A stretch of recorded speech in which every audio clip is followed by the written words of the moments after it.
Katiba mpya! Katiba mpya! Asanteni, naomba mketi.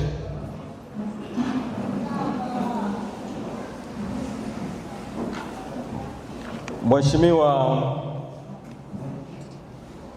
Mwenyekiti wa Jimbo la Kibaha Mjini na kamati yote ya utendaji, Mheshimiwa Mwenyekiti wa Mkoa na uongozi wako wote wa mkoa, Mheshimiwa Katibu wa Kanda na uongozi wako wote, wajumbe wa kamati ya utendaji ya kanda, Mheshimiwa Katibu wa BAVICHA na mwenyekiti wako, Mheshimiwa Makamu Mwenyekiti wa Bodi ya Wadhamini mzee wetu Azaveli Waitama, na waheshimiwa wajumbe wa mkutano mkuu wa Jimbo la Kibaha Mjini, na wasalimu kwa salamu zote za chama. Peoples Chadema. Ndugu zangu, ninawashukuru sana kwa kunialika kuwa mgeni kwenye mkutano wenu huu maalum. Asanteni sana.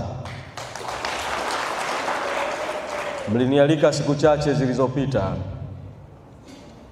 na kwa kweli nilikuwa na ratiba ngumu, lakini kwa heshima ya mkutano huu maalum nikasema nitafanya kila njia nifike, na namshukuru Mwenyezi Mungu kwamba nimeweza kufika.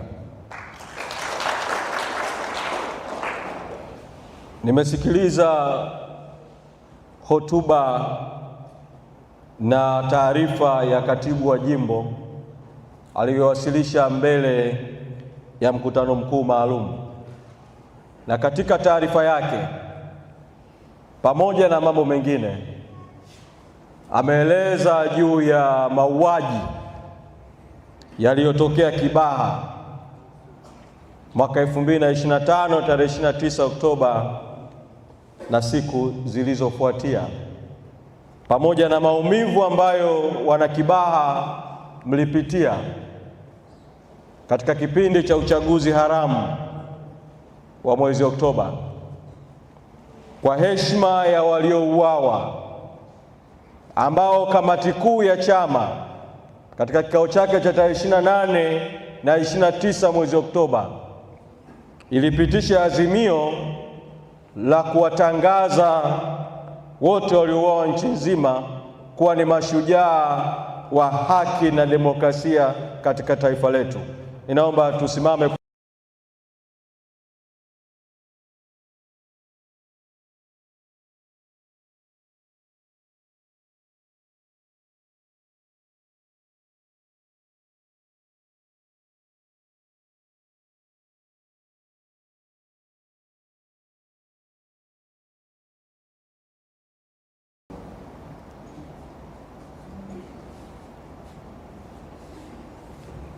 Wapumzike kwa amani. Ndugu zangu, wajumbe wa mkutano mkuu maalum wa chama Kibaha Mjini, niwashukuru sana kwa namna ambavyo mmekilinda chama katika kata zenu na matawi yenu katika maeneo mbalimbali ya Kibaha. Asanteni sana. Najua mmekilinda chama hiki kwa gharama kubwa sana. Hawa wenzetu waliouawa, ambao wengine ni wanachadema, wengine ni wanachama wa vyama vingine, wengine ni wananchi wasiokuwa na vyama, hawa wenzetu waliouawa, kuuawa kwao, wengine kwenye maandamano, wengine kwenye majumba yao na maeneo yao ya shughuli za kiuchumi, wengine hata miongoni mwa wale waliokwenda kushiriki haramu ya uchaguzi kwa kupiga kura. Watu hawa wote wamelipa gharama kubwa zaidi ya kupoteza maisha kuliko gharama ambazo wengine wetu tumezilipa. Na kwa heshima yao kwa thamani ya damu yao iliyomwagika, pamoja na kuwatangaza kuwa mashujaa wa demokrasia na haki. Tuilinde heshima hiyo kwa kutosaliti mapambano na kuendelea mstari wa mbele kusimamia haki, na haki kuu ikiwa ni kuhakikisha Tanzania inapata katiba mpya na uchaguzi wa haki. Kwa hiyo niwapongeze vile vile mkutano mkuu maalum. Baada ya taarifa ile ya katibu wa jimbo, alisema kamati ya utendaji ya Kibaha inaunga mkono maazimio yote ya kamati kuu, maazimio ambayo tumeyatoa kwa nyakati mbalimbali. Mwezi Disemba tumeyatoa vile vile kwa umma, mwezi Mei. Nawapongeza kwa kuyaunga mkono. Nataka nijue tu, ili nikitoka hapa nijue sio kamati ya utendaji peke yake, bali mkutano mkuu mzima, yale maazimio yote tuliyapitisha ya kutotambua kwamba kuna uchaguzi. Tulisema hakuna uchaguzi, kilichofanyika ni haramu, uongozi uliopo ni haramu, ni batili, ya kutaka uchaguzi ufutwe urudiwe upya, ya kutaka nchi ipate katiba mpya, ya kutaka uchunguzi huru unaohusisha vyombo vya kimataifa juu ya mauaji, na maazimio mbalimbali ambayo tuliyapitisha kwa nyakati zote. Wale ambao mnaunga mkono maazimio haya, naomba mnyooshe mkono ili nitoke nikijua kwamba vile vile yale maazimio ya kamati kuu ni yenu, mkutano mkuu wa Kibaha mjini. Asanteni sana. Sasa baada ya kuyaunga mkono maazimio haya, yapo yale maazimio 8 mlioyapitisha kwenye mkutano huu. Niliwasikiliza na nilikuwa nafuatilia 7 au 8, kuhusu ripoti ya ukaguzi wa CAG, tuhuma ya ufisadi wa bilioni 11 na uporaji wa viwanja na hatua mbalimbali ambazo mmezipendekeza. Na hayo maazimio ya kamati kuu, niwaombe sana wajumbe wa mkutano mkuu kutoka kata mbalimbali mlioshiriki mkutano huu, kama ambavyo viongozi wa jimbo wamefanya hapa kwenye mkutano mkuu, na nyinyi muende huko kwenye kata zenu mkafanye mikutano mikuu maalum, ili maazimio haya yashuke kwa watu wengi zaidi hapa Kibaha mjini, kila mahali. Na msiishie tu kufanya mkutano mkuu ya ndani kama hivi, mko huru vile vile kufanya mikutano ya hadhara, mko huru kwenda vijiweni, kwenda mitaani, kueneza ujumbe huu mpaka ufike kwa wananchi wote wa Kibaha mjini. Ndugu zangu wa Kibaha mjini, tumefika hapa, ilikuwa tuanze ratiba mapema kidogo, na ilikuwa mtupokee maili moja tuanze kuzindua kizimba au msingi au kijiwe cha chama mwanzoni pale, tuendelee Loliondo, tupite maeneo mbalimbali, tupite picha ya ndege, tupite maeneo yote ambayo mlitupangia, maeneo 6, na ilikuwa tumalizie kijiwe cha kwa Matias, alafu ndio tuje ukumbini. Nilipokuwa njiani nakuja, nikiwa nimevuka mto Kiluvya pale, daraja la Kiluvya ambapo ni mpaka wa jimbo la Kibamba na jimbo la Kibaha kwa upande wa mkoa wa Pwani, viongozi wakawa wamezungumza na simu huko, na nikataarifiwa kwamba RPC na OCD wamewaita viongozi wa chama na wamesema kwamba hawaruhusu uzinduzi wa vizimba au vijiwe vya chama. Na tulipovuka tu mpaka kuingia mkoa wa Pwani kutoka Dar es Salaam, kushoto nikaona kuna gari imejaa polisi wengi sana, na walipoona tu gari yetu inakuja wakajiandaa kutuunga kwenye ule msafara. Na tulipokwenda mbele tukaona na gari nyingine, tulipokwenda tukaona na gari nyingine, tukaona deployments nyingi sana za polisi. Tulipofika Njueni pale, tuliposimama sasa ili tufanye utaratibu wa kuendelea na kijiwe kinachofuatia, tukataarifiwa kwamba viongozi wetu wa jimbo na wilaya wameitwa na OCD, na walipofika kwa OCD wakachukuliwa kupelekwa kwa RPC, na tukawa hatuna mawasiliano nao. Nikawaeleza viongozi kwamba tuendelee kuwafuatilia hao viongozi ambao hatuna mawasiliano nao, lakini sisi tulioko tusonge mbele na safari na tufike ili tuweze kupanga taratibu za kuendelea na shughuli hiyo tuleta, ambayo ni kufungua misingi ya chama na hatimaye kuingia kwenye mkutano wa ndani. Sasa viongozi wakashikiliwa huko kwa muda, wakacheleweshwa, na viongozi wengine wakacheleweshwa mahali kwingine. Jeshi la polisi kinyume kabisa na sheria, kinyume na haki, likatumika kuchelewesha ratiba yetu ya kazi ya kisiasa ambayo tulikuwa tumeipanga hapa. Baadaye viongozi wakatoka, tukaelezwa kwamba wamepewa masharti kwamba tunachotakiwa kufanya ni mkutano tu. Hatutakiwi kufungua kijiwe wala msingi wala hatutakiwi kwenda kokote kwingine isipokuwa ukumbini, na viongozi wetu wakawa wanasindikizwa na OCD kwamba hiyo ndio ratiba wanatakiwa kuifuata. Mimi nikawaambia as long as tumekuja kufungua misingi ya chama, kabla ya kuingia ukumbini tutafungua msingi wa chama, tutafungua misingi. Na tukaenda kufungua msingi pale kwa Matias, na nikawaambia kwamba tutatembea kwenda kwenye ofisi ya chama ambayo ujenzi unaoendelea, ambayo kwa wale mliobaki humu ambao hamkufika ofisini, nimetoa rai kwa viongozi, kazi kubwa sana mmefanya, hongereni sana kwa ile kazi ya ujenzi wa ofisi. Sasa nimewaambia wakati tunasubiri, kwa sababu ile ofisi ni kubwa, ina ukumbi mkubwa, wakati tunasubiri kukamilisha ujenzi wote, wahakikishe kwanza, pamoja na kuwa vyumba ni vingi pale, wahakikishe kwamba kwanza chumba kimoja kipande mpaka mwisho kiezekwe na mlango uwekwe, ili kwanza chumba kimoja ofisi ianze kazi, tuwe na anwani yetu pale moja kwa moja, ili hata wakati mwingine tukija hapa Mkuza tukanyimwa ukumbi, tunawashukuru sana wenye ukumbi huu, wametupa ukumbi, bado tuweze kuwa na uwanja wetu wa nyumbani pale, tukutane pale na tufanye vikao.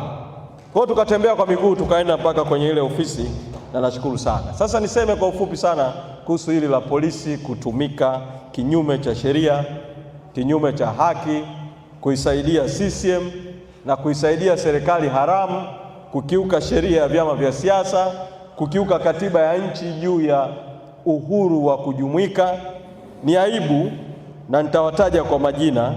Ni aibu kwa RPC Salim Morkase, ni aibu kwa OCD Alex Mkonda, na mimi naamini hawa hawajafanya wenyewe, naamini haya ni matendo. Unajua hawa mapolisi hawa, ndio maana kwenye katiba mpya tunataka hawa wakuu wa vyombo vya ulinzi na usalama, badala ya kuteuliwa tu na rais, kuwe na vyombo huru vya kuhakikisha wanapatikana watu kitaalamu, wafanye kazi kwa uhuru na uweledi.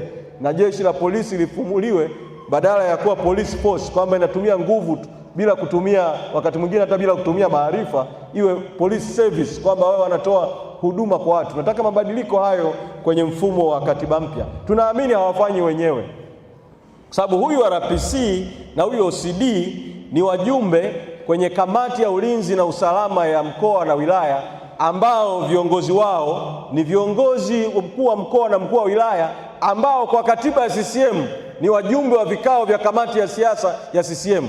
Kwa wana CCM wanapewa kazi ya kuwaongoza polisi. Naamini mambo haya lazima RC Abubakar Kunenge amehusika, DC Nixon Simon, namuita sijui Niki wa pili, naamini ndio wamejaribu kuzuia hii ziara isifanikiwe, lakini wameshindwa, kwa sababu tumesonga mbele na tuko hapa tunaendelea.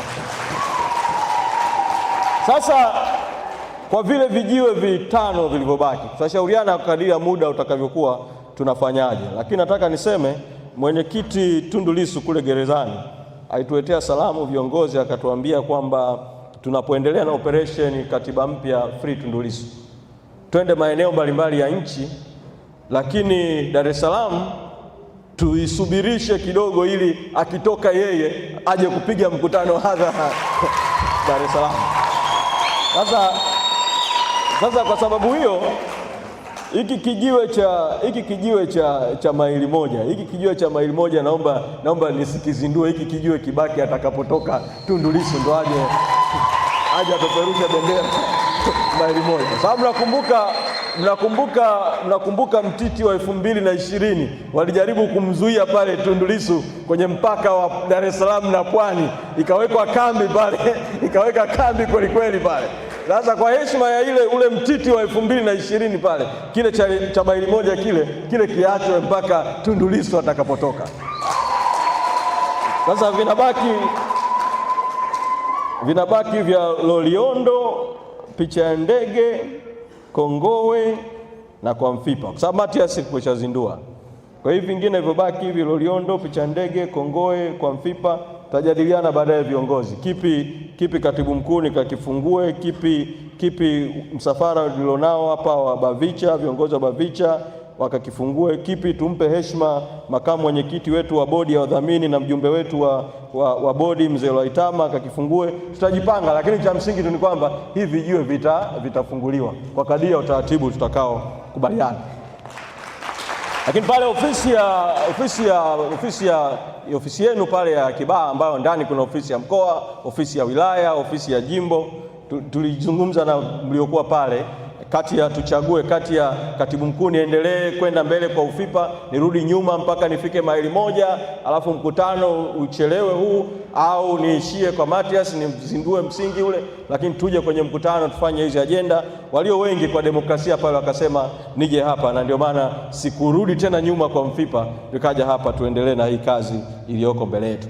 Kwa ninachowaomba wale wa Kibaha mjini, kama mlivyotualika sisi wageni tukashiriki kuzindua vijiwe na vizimba, sisi tumekuja kama mfano katika hayo maeneo tutakayoyapitia, na nyinyi mjione kwa hadhi zenu, viongozi wa kata kwa hadhi zenu, viongozi wa jimbo, vipo vijiwe au misingi au vizimba ambavyo mnaweza kuvizindua huko mitaani, huko vijijini, huko kila mahali, bendera zipepee, ili kama vizimba 6 vimewakera, basi vizimba vingi zaidi viwakere zaidi huko kila mahali huko tunapokwenda. Peoples. Shukrani. Sasa nimesikiliza huu ufisadi wa ardhi, sitauzungumzia kwa kina kwa sababu tayari mwenyekiti wa mkoa ameuzungumza na amepitisha maazimio, ila nieleze kwa ujumla wake. Serikali hii dhalimu, batili, haramu, katili iliyoko madarakani ina mnyororo wa ufisadi. Yaani ufisadi wa Kibaha unazungumza bilioni 11 kwenye eneo la ardhi tu peke yake na viwanja. Ukipanda juu kadiri unavyopanda mkoani, ukipanda mpaka ukafika taifa, mpaka ukafika Ikulu, utasikitika sana namna rasilimali za nchi, pesa za walipa kodi, mikopo ambayo tunaikopa na deni la taifa inazidi kuwa, namna serikali hii inavyotafuna fedha za wananchi, wakati wananchi wana hali ngumu sana ya maisha. Kwa hiyo tuendelee kupambana na ufisadi, lakini ifike hatua, kwa sababu matatizo haya ya uozo, ufisadi yanachangiwa vile vile na kutokuwa na mifumo ya uwajibikaji. Hakuna uwajibikaji Ikulu, hakuna uwajibikaji bungeni, hakuna uwajibikaji katika halmashauri.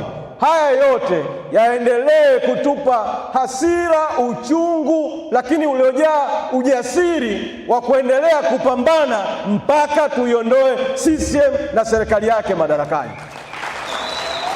Na katika hiki kipindi ambacho tunaendelea kupambana, tumechukua msimamo wa kuendelea na operation katiba mpya Free Tundu Lissu. Kwa sasa tumeamua kutumia njia ya mikutano ya hadhara, njia ya mikutano ya ndani, njia ya mitandao ya kijamii na njia nyingine za kidemokrasia. Tunaendelea kuamsha umma tukitaka serikali isikilize sauti ya watu. Serikali isiposikiliza sauti ya watu, tutakaa kwenye kamati kuu, tutatumia njia hizo za kidemokrasia, tutaenda mbele zaidi. Tutatoka katika njia ya mikutano ya ndani, mikutano ya hadhara, mitandao ya kijamii, tutapiga kipenga cha maandamano, na kwa kweli mjiandae ikifika hatua hiyo kutuunga mkono. Na sio maandamano peke yake, kuna njia nyingi za kudai haki kiondoa maandamano. Kuna migomo, kuna njia mbalimbali za kidemokrasia kabisa zisizo za vurugu, non violent, ambazo serikali hii isiposikiliza njia hizi za kawaida tulizoanza nazo, tutafika huko.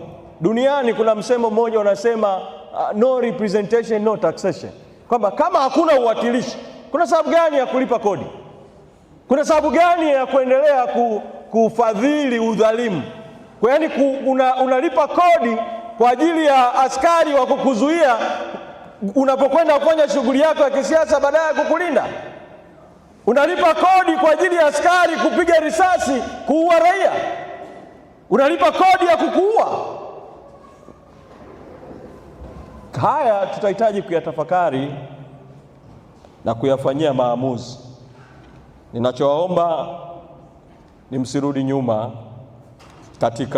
katika mapambano ya haki. Na sisi viongozi ambao mmetupa dhamana ya kuwaongoza, tunawaahidi kwamba hatutarudi nyuma kwenye mapambano mpaka tushinde. Sasa ajenda yetu kuu ni katiba mpya. Chadema ilipoanzishwa mwaka 92 ilikuwa ni kipindi ambacho, na kupata usajili wa kamili mwaka 93, ilikuwa ni kipindi ambacho kuna vuguvugu la madai ya katiba mpya katika taifa. Kuliitwa mkutano Diamond Jubilee mwaka 92. Ule mkutano ulikuwa unaitwa National Convention for Constitutional Reform, NCCR, National Convention for Constitutional Reform, kwamba mkutano wa kitaifa wa mabadiliko ya katiba. Kwa hiyo wadau mbalimbali ikiwemo waasisi wa Chadema wakashiriki huo mjadala wa kutaka katiba mpya kabla nchi haijaingia kwenye mfumo wa vyama vingi. Ikaundwa tume ya Nyalali, ikakusanya maoni, ikapendekeza ili nchi ingie kwenye mfumo wa vyama vingi, kwanza iandikwe katiba mpya ya wananchi, katiba mpya ya mfumo wa vyama vingi. Nyalali na tume yake wakapeleka ripoti kwa rais wa wakati huo, Rais Mwinyi. Rais alipoipokea ripoti akasema hatukuwatuma mfanye kazi hiyo. Lakini rais hakuishia hapo, akaichukua ripoti ya Nyalali ambayo ilikusanya maoni ya wananchi, akaita mkutano wa CCM ukafanyika pale na kwenye Diamond Jubilee. Mkutano wa CCM, mkutano mkuu wa CCM ukapitisha maazimio kadhaa.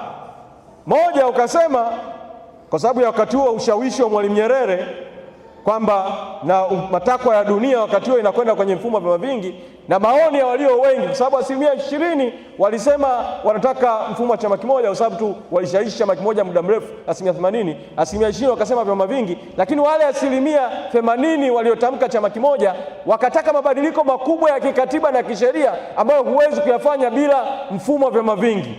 Ndio maana tume ya Nyalali ikasema wengi wanasema vyama vingi. Kwa wengi walitaka vyama vingi. Nyerere akasema CCM isikilize sauti ya watu. Dunia ilikuwa inakwenda kwenye mfumo wa vyama vingi. CCM ikashinikizwa, ikakubali kwamba vyama vingi virudi, vilivyofutwa mwaka 65, sababu kabla ya uhuru vyama vingi vilikuwepo Tanzania hata wakati wa mkoloni.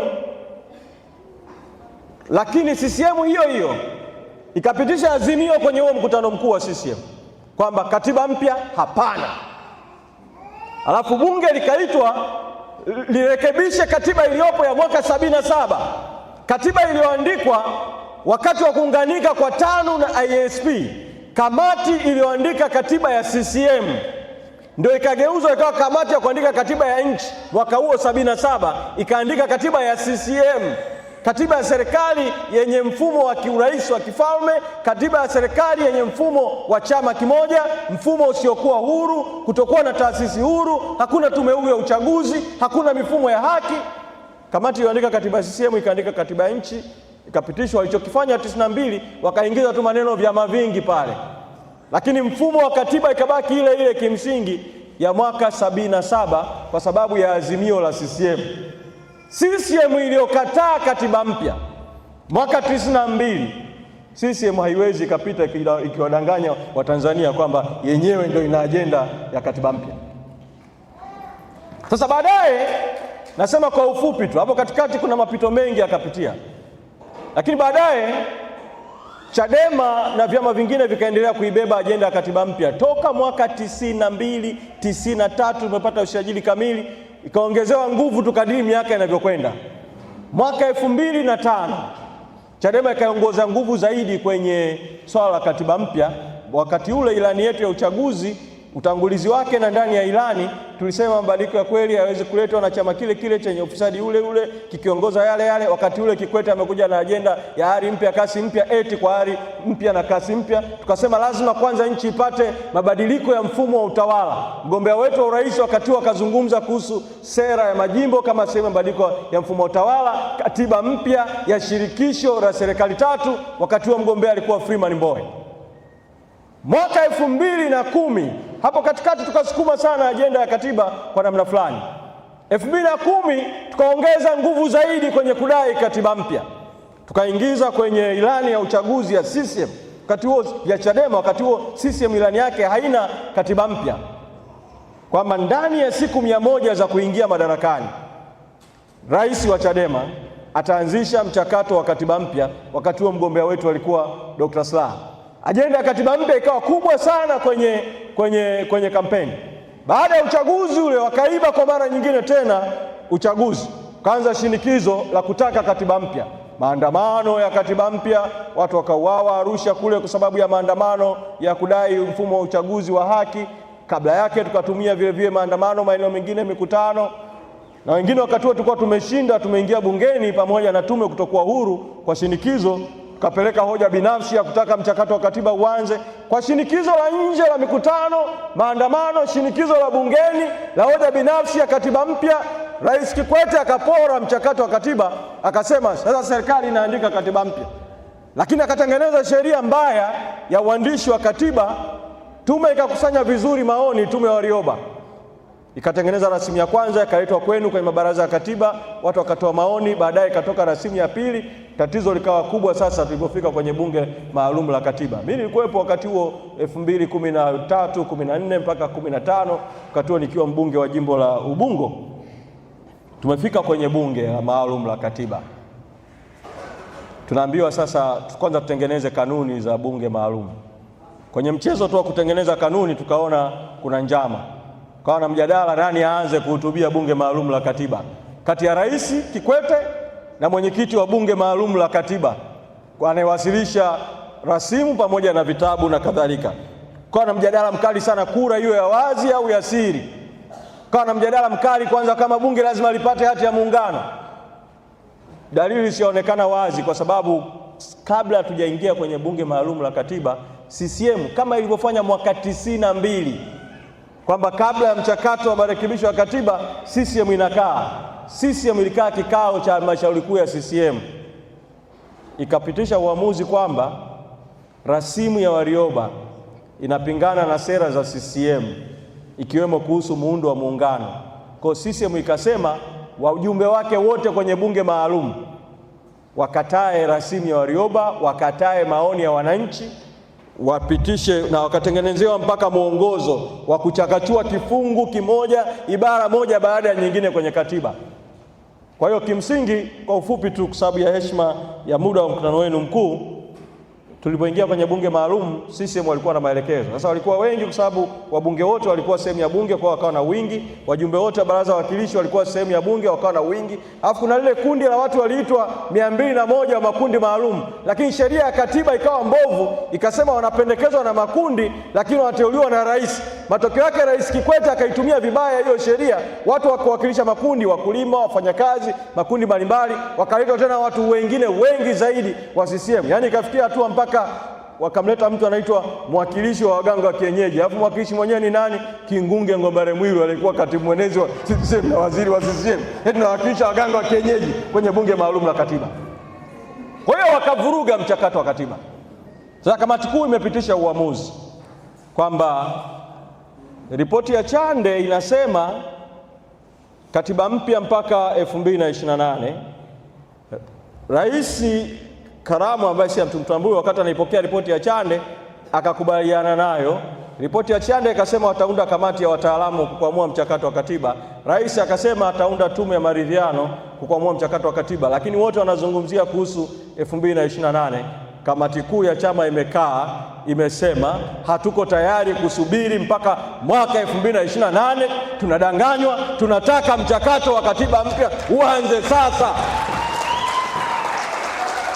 Sasa tarehe 11 kumesoma bungeni bajeti ya serikali. Siku hizo watu hawafuatilii bunge, kwa hiyo kuna watu hata hawajui kama bajeti ya taifa imesomwa. Sio kama enzi zile bunge ilikuwa ni kama mechi ya mpira yenye upinzani mkali kiasi kwamba watu wanaacha shughuli zao wanasikiliza bunge. Siku hizo watu hawafuatilii bunge. Lakini wamepitisha wamesoma bajeti ya serikali na mjadala unaanza kuanzia Jumatatu kuijadili hiyo bajeti bungeni kwenye hilo bunge haramu na batili. Wanataka kuisifia bajeti kama ni bajeti ya kujitegemea, ya maendeleo, fedha zinakwenda kuongezwa, lakini hawasemi ukweli namba moja. Ukweli namba moja ni kuwa bajeti iliyosomwa bungeni haina fedha zilizotengwa kwa ajili ya mchakato wa katiba mpya ambayo ndio kipaumbele namba moja cha taifa. Kwa sababu hiyo tu peke yake, hiyo bajeti haipaswi kukubalika na yoyote katika nchi hii. Kwa hiyo kupitia mkutano huu wa mkuu wa Kibaha, na nitawahoji kama mnakubaliana na hoja hii kwamba huo mjadala wa bajeti huko bungeni Dodoma usiendelee mpaka kwanza waingize bajeti ya katiba mpya pamoja na uharamu wao, lakini tunataka fedha za kuanza katiba mpya sasa. Wangapi mnasema tunataka fedha za kuanza katiba mpya? Tunataka fedha za katiba mpya, si ndio? Tunataka bajeti ya katiba mpya, si ndio? Tunataka bajeti ya katiba mpya, si ndio? Sasa ili isiwe ndio tu kama za wale wa kule bungeni wa ndio na sio, tuwasikie sauti kwamba tunataka bajeti ya katiba mpya, kwamba semeni tunataka bajeti ya katiba mpya, tunataka bajeti ya katiba mpya, tunataka bajeti ya katiba mpya. Hebu tusimame kabisa ili wajue tuko serious, tuko serious. Peoples! Katiba mpya! Katiba mpya! Katiba mpya! Katiba mpya! Tunataka bajeti ya katiba mpya! Tunataka bajeti ya katiba mpya! Tunataka bajeti ya katiba mpya! Asanteni sana, mnaweza kuketi. Niunganishe na jambo lingine moja kwenye swala la bajeti moja kwa moja, kwa sababu juu ya katiba mpya kamati kuu ilisema itatengeneza kamati ya kamati kuu, na tayari kamati imeshaundwa. Katika wakati mwafaka chama kitatangaza majina ya hiyo kamati ya namna ya kukwamua mchakato wa katiba ulipokwamia mpaka Tanzania ipate katiba mpya mapema, na wakati huo tutaeleza mambo ya ziada kuhusiana na swala ya katiba wakati huo. Lakini katika hatua hii nizungumze jambo la pili lingine kuhusiana na bajeti. Toka utawala wa unaoitwa awamu ya 6 uingie na hata kabla yake, kumekuwa na mpando wa bei za bidhaa na gharama za maisha kadiri siku zinavyokwenda. Lakini mpando huo wa bei za bidhaa na gharama za maisha ukaongezeka zaidi baada ya uchaguzi haramu wa Oktoba, kabla hata ya vita ya Iran na Marekani, kutokana na madhara ya mauaji yaliyotokea Oktoba, serikali kunyimwa fedha na washirika wa maendeleo, na serikali kuchota fedha nyingi za umma kwenye uchaguzi haramu, na kuathiri mzunguko wa fedha, tayari bei za bidhaa zikaanza kupanda. Lakini kulipotokea vita ya Irani na Marekani, na hasa juu ya mgogoro wa mfereji wa Hormuz, bei ya mafuta ikapanda, bei za bidhaa zikazidi kupanda, gharama za maisha kwa wananchi zikazidi kuongezeka. Kamati kuu ya chama ikakaa ikapitisha uamuzi wa kuitaka serikali hii haramu na batili, pamoja na udhalimu wake, pamoja na ukatili wake, ishushe kodi na tozo kwenye mafuta ili bei ishuke, na iweke vile vile ruzuku ya kutosha kwenye mafuta ili bei ishuke, ili kuwapunguzia mzigo wa maisha wananchi. Tukasema hayo na tamko likatoka kwa umma. Sasa mimi nilitarajia kwamba walichelewa kuchukua hatua ambazo wangeweza kuchukua mapema na kupunguza gharama za maisha kwa watu, lakini nilitarajia kwamba pengine labda wanasubiri bajeti kuu ya serikali, hotuba ya fedha, kwenye swala la muswada wa sheria ya fedha ambao ndio unahusika na masuala ya kodi na tozo na mambo kama hayo ya matumizi na kadhalika, kwamba wangeleta ufumbuzi.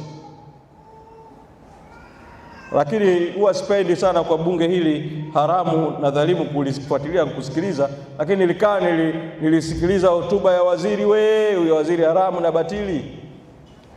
Kwa kweli sijasikia popote kwamba wamepunguza tozo na kodi kwenye mafuta kwa kiwango cha kupunguza gharama za maisha kwa wananchi. Nilichosikia ni bajeti ya wao kujiongezea matumizi ya serikali wakati kuna mianya ya ufisadi. Wao wameamua wasikujali wewe mwananchi wa kawaida wa Kibaha, wasiwajali wananchi wa Pwani.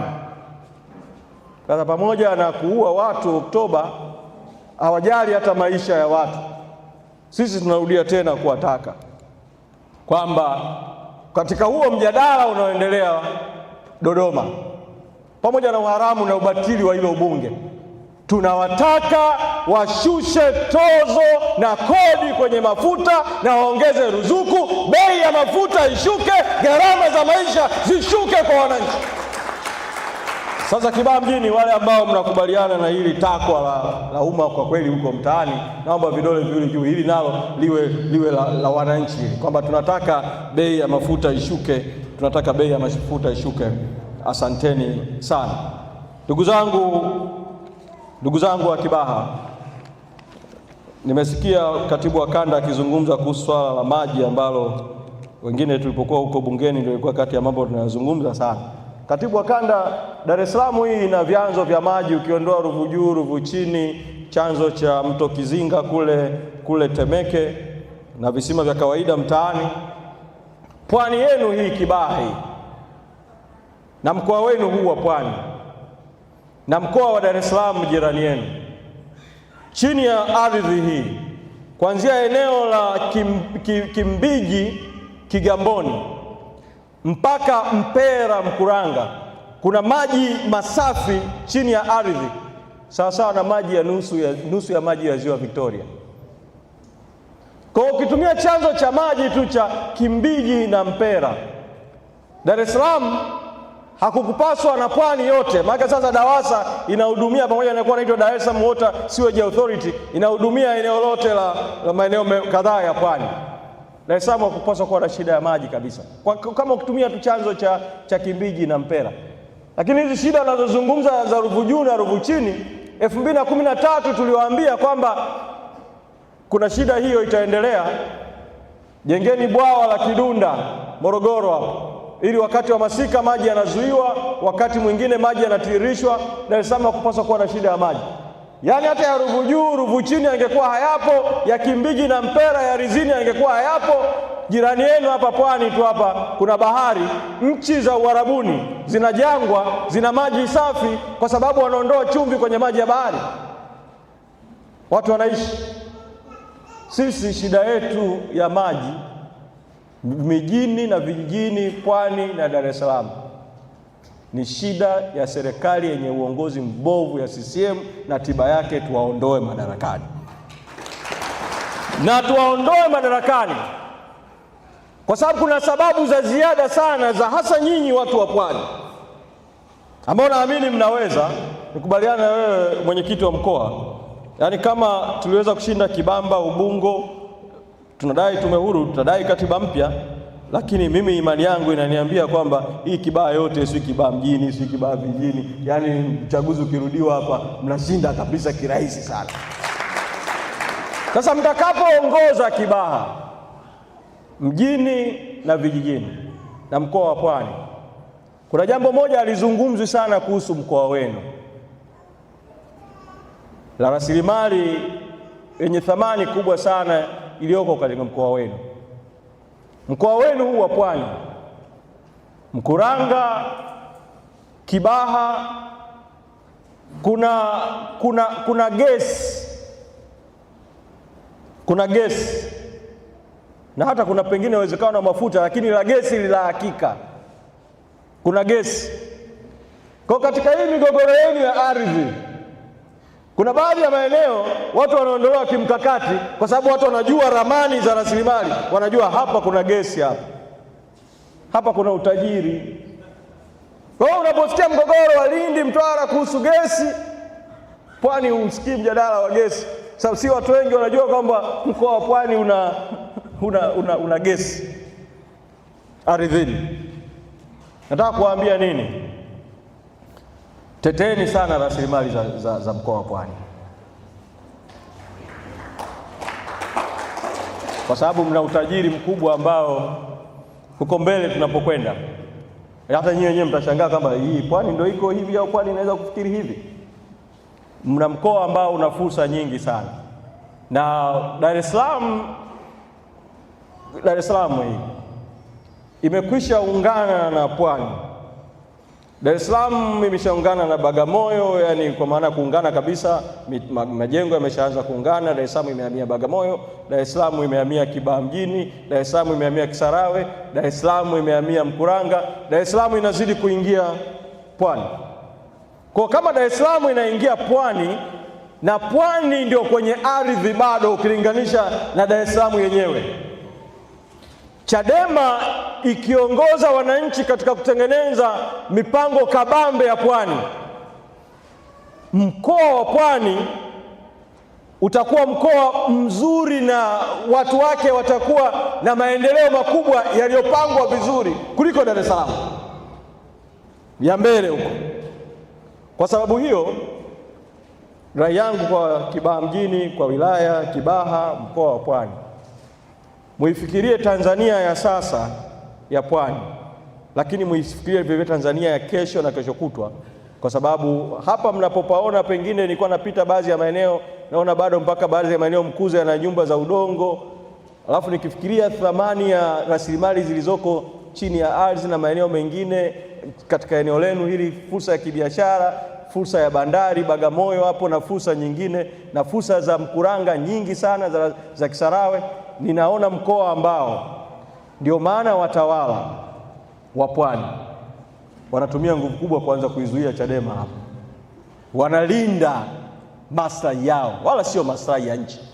Sasa kadiri wao wanavyolinda maslahi yao, sio maslahi ya nchi, nyinyi Chadema simameni kidete kusimama na wananchi, kutetea rasilimali za nchi na maisha ya wananchi.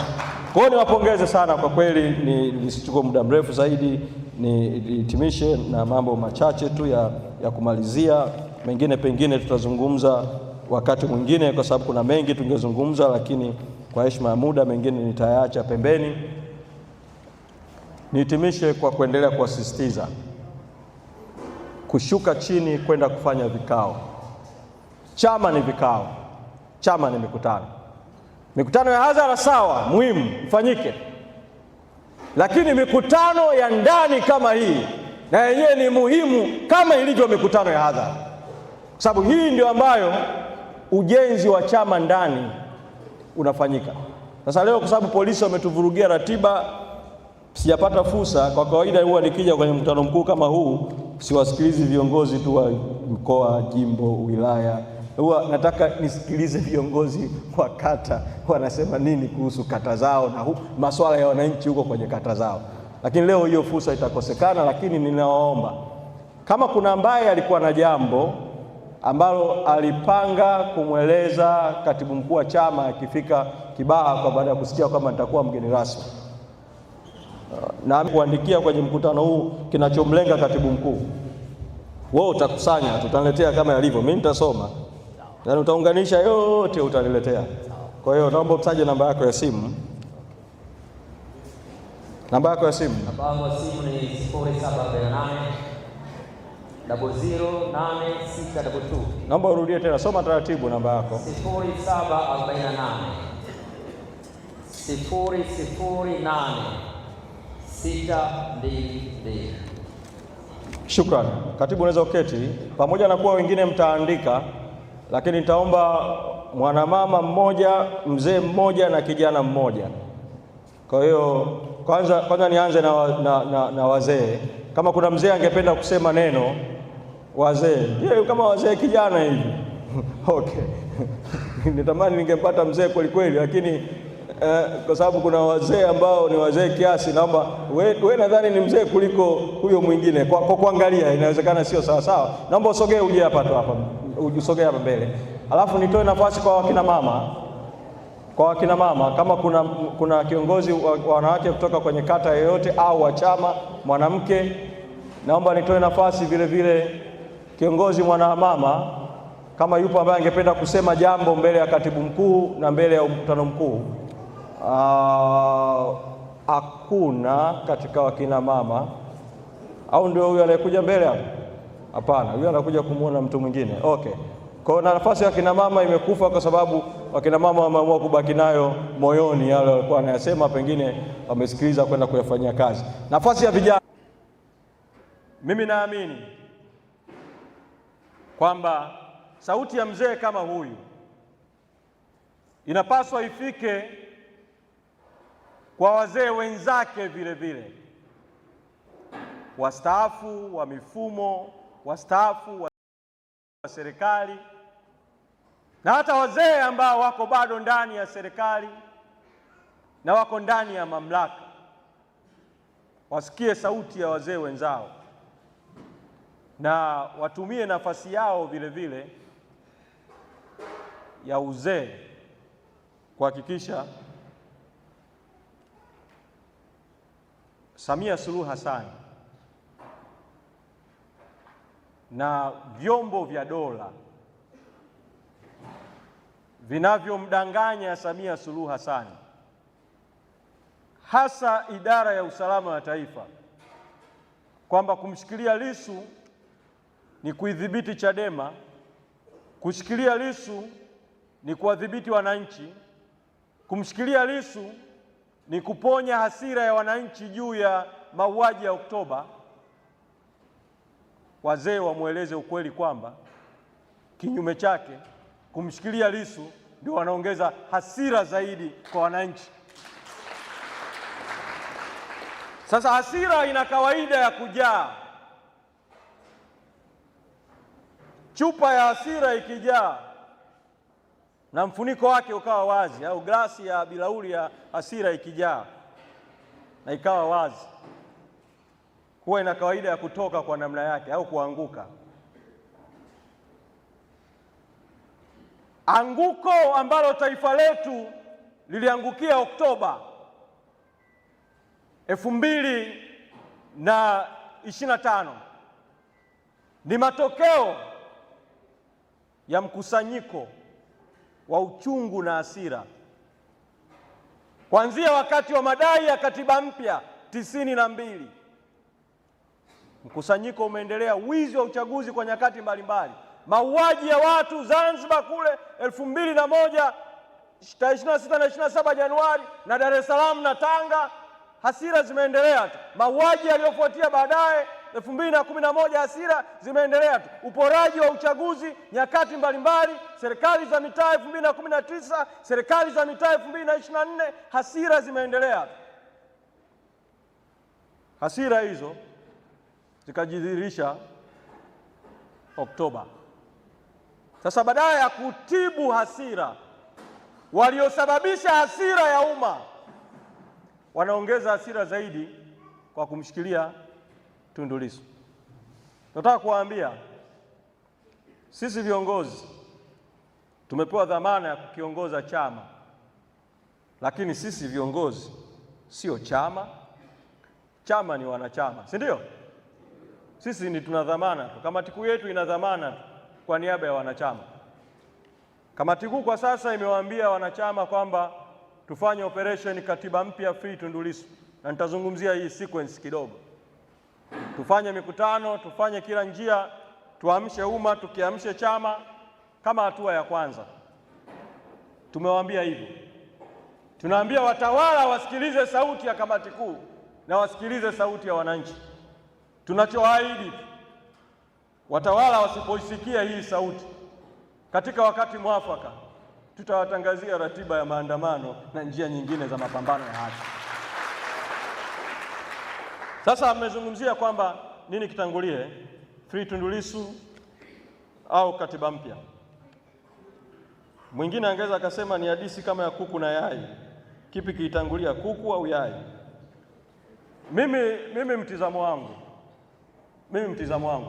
na ni mtizamo ambao vile vile nimezungumza na mwenyekiti Tundu Lissu gerezani. Tukiamua kwamba ajenda yetu namba moja na ajenda yetu pekee ni free Tundu Lissu, watawala hawa wanaweza kufanya kati ya vitu viwili. Hapa nazungumzia some worst case scenarios. Si kama tunaelewana Moja, wanaweza wakaamua wakijua kwamba kumbe Chadema akishafungwa Lissu na akaendelea kukaa gerezani, chama kinabaki na ajenda moja tu ya free Tundu Lissu. Akizungumzi kuhusu mauaji ya Oktoba, akizungumzi kuhusu katiba mpya, akizungumzi kuhusu kufutwa kwa uchaguzi, akizungumzi kuhusu uchaguzi haramu, inawapa incentive zaidi ya kuendelea kumshikilia, wakifikiri kwamba kwa kumshikilia wamekishikilia chama kizima. Na hili nilizungumza na mwenyekiti mwenyewe gerezani, na mwenyekiti akasema kwamba nipambanieni, lakini nilifungwa au nimewekwa gerezani kwa ajili ya no reform no election. Nilitaka reform, nilitaka mabadiliko, na mabadiliko ni mabadiliko ya kikatiba, kurekebishwa katiba na kuandikwa katiba mpya. Namna pekee ya kuendelea kunipambania, msinipambanie mimi tu, pambanieni vile kile kilichoniweka gerezani, kwamba reform, daini katiba mpya. Kwa hiyo ni scenario ya kwanza kwamba wanaweza kuprolong kumshikilia kwa ajili tu ya kutufanya tupoteze focus tuliokuwa nayo ya no reform no election, katiba mpya, reform, tubadili focus iwe ni Tundu Lissu tu peke yake. La pili, wakigundua kwamba fikra za wanachadema na wananchi ni kwamba ni Tundu Lissu peke yake, wanaweza kuamua kufanya kitu kibaya zaidi. Kama walijaribu kumpiga risasi tarehe 7 Septemba 2017, hivi itakuwaje wakigundua kumbe nchi hii ni mtu mmoja tu, Tundu Lissu? Watamfanya nini? Watamfanya nini? Huko gerezani ambapo sisi hatupo watamfanya nini?